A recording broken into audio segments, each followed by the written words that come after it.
I thought we did a decent job on the defensive end. I thought we could have done a much better job defensively. Offensively, I thought we were great on the offensive end and sharing the ball and the way we moved the ball. Finished with 25 assists, so that shows that we did a great job of moving the ball and playing together. So very happy with that going into MAC play.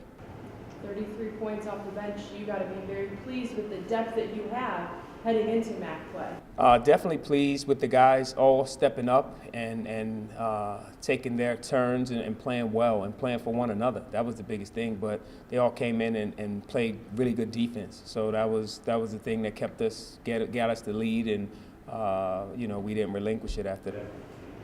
At the point at which it was tied at 24 and then you guys pulled away at the end of the first half, what changed? What did you see? I saw the defense. Once we got stops on the defensive end, we were able to get out in transition. They had to come out of the zone. We started to make shots against the zone, and that changed the complexion of the game right there. And they had to come out of the zone, and we were very good against their man, and that's what got us the 15-point lead. You were able to get Austin Gardner in the game.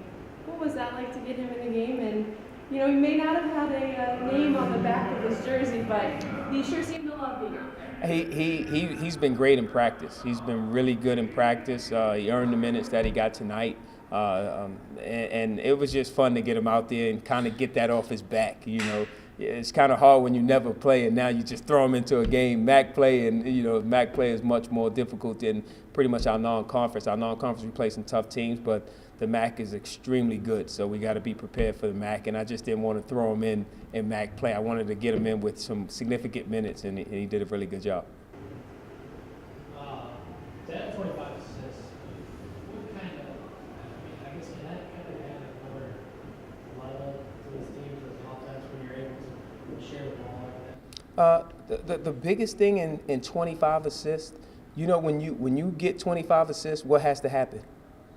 Got to make shots, and we made shots today, and that's why we had 25 assists. We were able to make shots, and we were wide open. I thought we'd do a great job of sharing the ball. Sometimes we missed those shots, and today we made those shots, and that was the difference. Undefeated at home, and you were picked towards the bottom of MAC. We were picked 12th, last. So how excited are you to prove people wrong? I'm so excited to get it going. I wish I could still play, and I could still play. I just can't play at this level. But I'm so excited for our guys and for this opportunity to go out and prove people wrong, and that's what it's about. It doesn't matter where they pick you. Any year they could pick us first. It's still the same thing. You got to go out and play the game. So I don't really put too much stock into any of that stuff. It's all about us and what we do. What kind of, when you're recruiting what kind of role did you envision for him? When I saw him in high school, this is what I saw in high school. A kid who can make shots, a kid who can use a ball screen, a kid who can pass the ball extremely well. But the thing that I was most impressed with was his defense. Even at high school, he was a very good defender.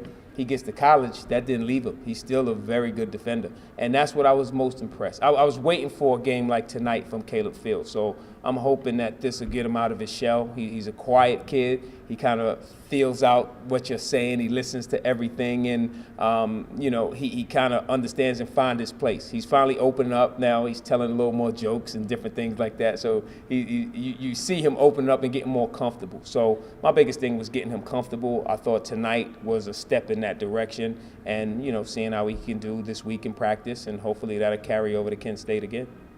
What kind of goes into that? I mean, obviously freshmen adapt differently at different times, but what goes into making sure a kid is comfortable and feeling good about the play? A lot of talk. You got to talk to him all the time.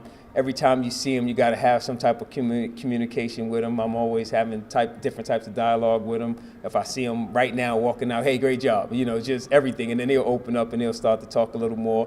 When you see him hang around the office a little bit more, and that's the time you grab him and talk to him. And that's what he's been doing. He's been around a lot more now. So that's been the difference.